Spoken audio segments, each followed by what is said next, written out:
Tired of missing deadlines and feeling overwhelmed by your to-do list? Let's transform your Trello board into a powerful time management tool by mastering the art of adding and managing dates.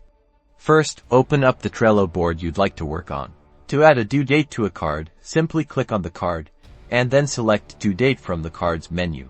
A window will pop up where you can choose the date and even the specific time you want the task to be completed. Trello will even send you a reminder as the date approaches, if you'd like. See that?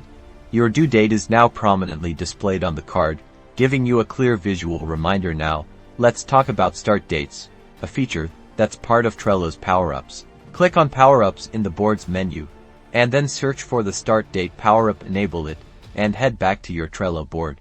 Now, when you open a card, you'll see a start date option right below the due date. Set your start date in the same way you set your due date. Finally, to get a bird's eye view of all your deadlines, activate the calendar power-up. This will transform your board into a calendar view, allowing you to drag and drop cards to reschedule tasks. Congratulations!